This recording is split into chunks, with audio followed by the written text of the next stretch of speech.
Bonjour et bienvenue dans Avez-vous choisi, le podcast du vendredi qui vous invite à tout choisir dans votre vie.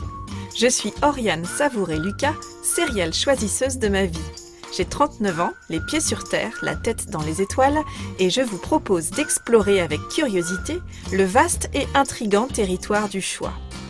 Cette exploration, je vous y invite à travers des réflexions, des questionnements et des ressources qui m'aident à choisir ma vie, ou encore à travers une conversation que j'ai eue avec une personne que je trouve inspirante sur la question du choix. Je suis coach et j'accompagne les personnes qui le souhaitent à tout choisir dans leur vie pour réenchanter leur quotidien et développer leur impact dans leurs différentes sphères de vie et d'influence. Cette semaine, nous allons parler des étiquettes. De ces étiquettes qui nous collent à la peau et qu'on s'est tellement appropriées qu'on ne les voit plus, qu'on ne les sent plus, là, collées sur nos fronts, et qui parfois limitent notre champ des possibles. Alors, il ne s'agit pas de se positionner pour ou contre les étiquettes, de dire si c'est bien ou mal, ça c'est vraiment pas le sujet. Le fait est que les étiquettes, elles existent, et que dans un monde où nous avons besoin de repères au quotidien, les étiquettes nous rassurent souvent et ont un intérêt certain. Elles nous permettent de classer, de catégoriser, d'ordonner le monde qui nous entoure. Ce sont des aides pour lire notre univers et pour le désigner, pour y trouver notre place. Nous nous créons ainsi un référentiel, une grille de lecture. Telle personne est comme ceci ou comme cela. Je suis comme ceci ou comme cela. Les étiquettes, nous en portons et nous en attribuons tout au long de notre vie. Alors je vous invite à considérer l'étiquette comme un objet distinct de vous.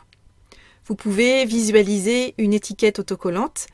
Cette étiquette, vous êtes en mesure de la coller sur votre front et de la décoller également, à la manière du jeu des post-it « Dites-moi qui je suis » auquel vous avez peut-être déjà joué lors d'une soirée entre amis, cherchant à deviner par une série de questions fermées quel est le nom de la personne connue, réelle ou fictive, qui est inscrit sur le post-it posé sur votre front. Il se trouve que certaines étiquettes sont tellement bien collées et depuis tellement longtemps qu'on ne parvient parfois plus à les enlever. Voire elles se sont tellement fondues dans le paysage qu'elles ne font plus qu'un avec l'objet, ou en l'occurrence avec la personne, sur laquelle elle a été déposée. Pour celles et ceux d'entre vous qui se sont déjà acharnés et agacés à essayer de décoller une étiquette collée sur la semelle de la magnifique paire de chaussures que vous veniez d'acheter, je pense que vous voyez bien ce que je veux dire. Vous savez, ces étiquettes qu'on parvient rarement à retirer complètement ou alors très laborieusement, l'étiquette s'enlevant de petits bouts effilochés en petits bouts effilochés, et il arrive même parfois qu'on arrive au bout de nos peines à grand renfort de dissolvant. Bref, vous voyez l'idée, des étiquettes tellement bien collées qu'elles ne font plus qu'un avec nous-mêmes. Les étiquettes sont devenues nous, on ne les voit plus, on ne les sent plus, on ne les conteste pas. On pense qu'elles sont nous, que nous sommes elles. Ces étiquettes qui nous collent à la peau deviennent souvent l'idée qu'on se fait de notre propre identité, de ce qu'on est et de ce qu'on n'est pas, et par extension, de ce qu'on peut faire et de ce qu'on ne peut pas faire. Les étiquettes que nous portons ont un impact sur notre manière d'être au monde. Donc ce qui est important, ce n'est pas de se positionner pour ou contre les étiquettes qu'on colle aux autres et à soi-même, et que les autres nous collent sur le front, au gré de notre existence, puisque, encore une fois, les étiquettes sont utiles, elles sont utilisables et utilisées par tout un chacun. Ce qui est en revanche utile et important, c'est de prendre conscience des étiquettes qui nous définissent, plus ou moins tacitement, et de savoir si elles nous conviennent ou non, si ces étiquettes nous donnent des ailes, ou bien si, à l'inverse, elles nous coupent les pattes.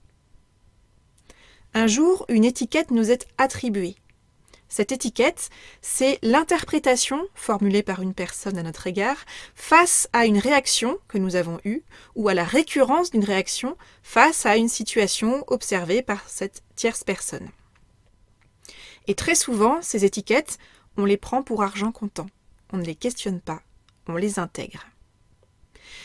Et là, nous adressons la question du pouvoir des « tu es »,« je suis », comme ceci ou comme cela, qui peuvent littéralement figer les identités et nous limiter. Pour les enfants, c'est véritablement le pouvoir qu'ont les adultes sur les représentations que l'enfant se fait de lui-même. C'est le pouvoir des parents, des adultes qui entourent l'enfant, des enseignants et même des autres enfants. Parce qu'il se produit alors un phénomène intéressant à observer. À force de se voir coller une étiquette, ou de se la coller soi-même, si on ne nous a pas appris qu'on peut choisir nos étiquettes, on finit par y croire dur comme fer, et par incarner cette étiquette dans nos actions.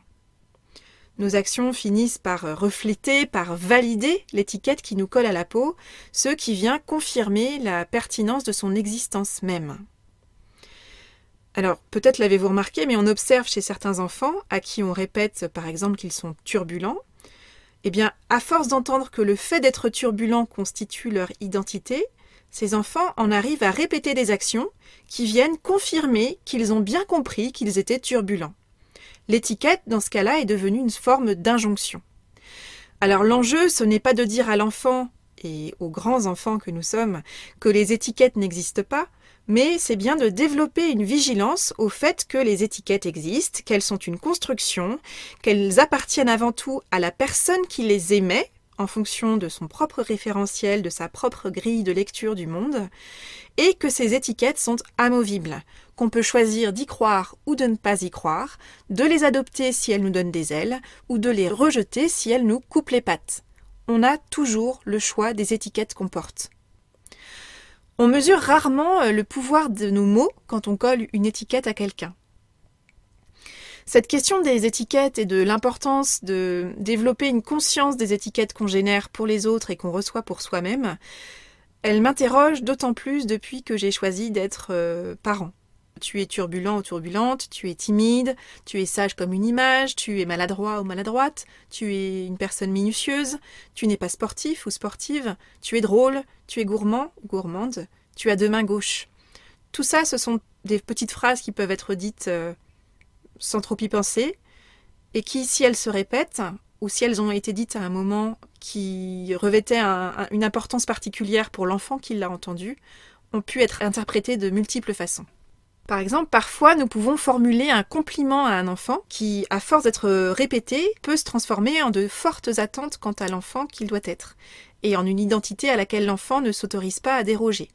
Par exemple, une phrase comme « tu es très sage » peut se transformer en injonction dans l'esprit de l'enfant. Pour qu'on m'aime, je dois être sage. Et donc, je n'ai pas le droit, par exemple, de déranger, ou d'être original, ou d'être bruyant, ou encore d'émettre un avis différent. Une piste que je trouve intéressante à explorer en tant que parent et en tant qu'adulte en général, c'est que nos phrases peuvent être là pour qualifier une réaction dans une situation donnée, plutôt que de chercher à généraliser et à définir une identité. Par exemple, face à un enfant qui hésite à dire bonjour à une personne qu'elle rencontre, que ce soit des personnes invitées chez vous ou rencontrées au gré d'une balade, on peut lui dire « tu es intimidé ». C'est-à-dire qu'on formule un constat face à une attitude ponctuelle en réaction à une situation spécifique. Et le « tu es intimidé » n'est pas du tout la phrase « tu es timide ». « Tu es timide » transforme une réaction constatée sur un instant T en identité. Le « tu es timide » généralise l'attitude de l'enfant à partir d'une situation donnée et ne permet aucune nuance. Alors mon intention n'est absolument pas de générer un sentiment de culpabilité chez chacun d'entre nous, il s'agit plutôt de nous inviter à adopter une posture de curiosité. Prendre le temps d'observer nos comportements, nos façons de parler lorsque nous nous adressons aux autres. Et puis également d'observer avec curiosité notre propre rapport aux étiquettes que nous portons. Les étiquettes en elles-mêmes ne sont pas un problème.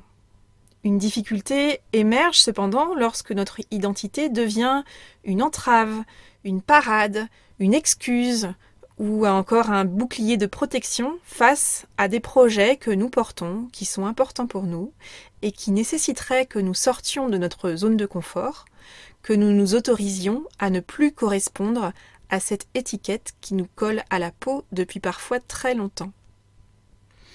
Si vous pensez que votre identité est fixe, définie une bonne fois pour toutes, et que vous ressentez que cette idée peut être limitante dans votre développement personnel, Je vous invite à explorer l'idée que c'est la répétition, la récurrence de nos actions, de nos comportements qui crée notre identité. Et que donc, l'identité est une construction. Et que ça, c'est une bonne nouvelle. Parce que ça signifie que notre identité peut être déconstruite, modifiée, transformée pour tout ou partie, tout au long de notre vie, si tel est le choix que nous faisons pour nous-mêmes. Par exemple, si je me qualifie de timide, ce qualificatif peut me convenir parce que j'observe, par exemple, que j'ai souvent besoin d'un temps d'acclimatation, que je préfère être à l'extérieur d'un groupe, au moins dans un premier temps, pour observer ce groupe, voir de quelle façon je peux m'y intégrer à mon rythme. En revanche, si l'étiquette « je suis timide » que j'ai intégrée comme vraie me coupe du monde, m'entraîne vers la solitude et l'isolement et que je le vis mal, là, il devient intéressant de voir dans quelle mesure je peux m'autoriser à me détacher de cette étiquette, à la faire évoluer pour m'autoriser à explorer de nouvelles manières d'être au monde qui me servent davantage. La personne que nous sommes, l'idée que nous nous faisons de la personne que nous sommes, est largement construite par ce que nous faisons de manière répétitive. Ce sont nos actions, nos comportements qui viennent construire notre identité. Et si nous voulons influencer ce que nous faisons, et ce de manière répétitive, l'une des manières les plus puissantes de le faire, c'est de commencer par définir la personne que nous voulons être, puis de décliner cette identité en comportements, en actions concrètes, qui sont une déclinaison pragmatique de cette identité, actions que nous allons chercher à répéter. Alors pour choisir ces étiquettes, voici l'approche que je vous invite à explorer. D'abord, observez vos étiquettes, ensuite les évaluer, puis les trier, les choisir, passer à l'action et revisiter régulièrement vos étiquettes. Aujourd'hui, je vous propose un exercice pratique pour lequel vous aurez besoin d'un bloc de post-it, d'un crayon, d'un peu de temps et de vos souvenirs. Bien évidemment, n'hésitez pas à appuyer sur pause au cours de l'exercice, si nécessaire, pour prendre le temps de réfléchir et d'écrire. Avez-vous conscience des étiquettes que vous portez? Quelles sont-elles? Et depuis combien de temps les portez-vous? Je vous invite à vous souvenir de ce qu'on disait de vous, soit à vous directement ou aux autres, lorsque vous étiez enfant. Quels sont les qualificatifs que vous avez le plus souvent entendus sur vous? Que ces qualificatifs aient été avancés comme positifs ou négatifs, qu'ils aient été agréables ou désagréables à recevoir. Je vous invite à faire la liste de ces qualificatifs.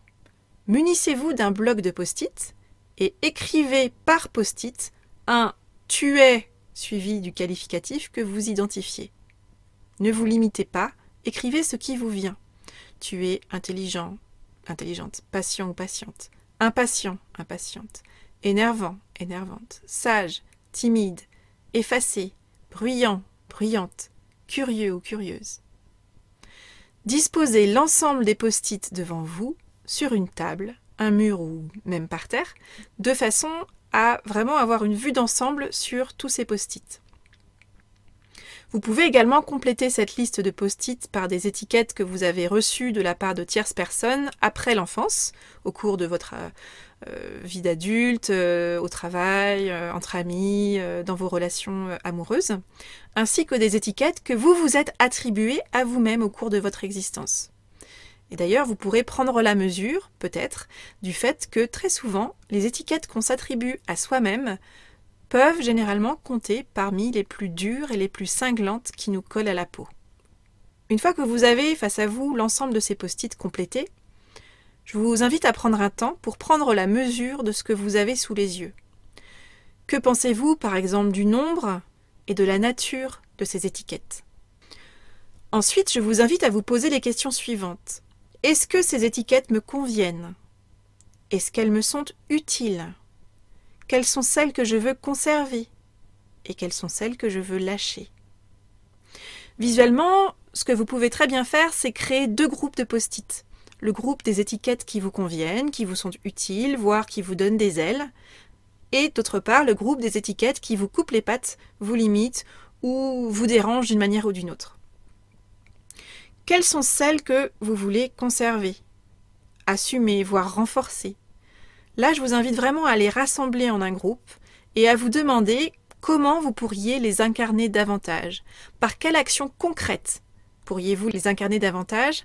Et si vous écoutez depuis quelque temps le podcast Avez-vous choisi, vous savez que je vais vous demander quand est-ce que vous pouvez la planifier et de sortir vos agendas pour le faire. Quelles sont les étiquettes que vous voulez lâcher? Là, c'est pareil, je vous invite à rassembler ces étiquettes et à vous demander comment vous pouvez les ajuster, les transformer pour qu'elles ne vous limitent plus. Qu'avez-vous besoin de défaire, de détricoter dans vos croyances vous concernant pour avancer vers la personne que vous voulez être? Par exemple, pour continuer sur l'exemple de tu es timide, si cette étiquette tu es timide vous entrave et ne vous est pas utile, si elle ne vous convient pas ou plus parce qu'elle vous limite dans vos interactions avec les autres par exemple, vous pouvez choisir de changer cela. Vous pouvez choisir par quelle étiquette vous souhaitez la remplacer en fonction de la manière d'être au monde que vous voulez muscler. Cela peut être par exemple de transformer le je suis timide en je suis sociable, je suis souriant ou souriante, je suis observateur ou observatrice. À partir de là, la question est quelles sont les actions à poser pour incarner cette nouvelle étiquette? Par quoi puis-je commencer? Une toute petite action, et quand puis-je la planifier? Donc je vous invite vraiment à explorer la possibilité de choisir de garder uniquement les étiquettes qui vous portent, vous donnent des ailes, vous ouvrent un nouveau champ des possibles. Créer des nouvelles étiquettes ou faire évoluer d'anciennes étiquettes, cela demande de la conscience et des efforts. Et c'est vraiment le cumul, la répétition des petites actions que vous réalisez qui viennent édifier la structure de la nouvelle étiquette que vous avez envie de porter et d'incarner. Et tout ça, ce sont autant de preuves, toutes ces petites actions cumulées, sont autant de preuves que vous incarnez cette nouvelle étiquette que vous vous êtes choisie. Pour chaque étiquette que vous avez choisi de retenir, que voulez-vous conserver ou incarner? Identifiez une toute petite action à votre mesure que vous pouvez réaliser et que vous êtes sûr de réussir. Faites cette action-là, réussissez-la, célébrez votre succès et répétez-la.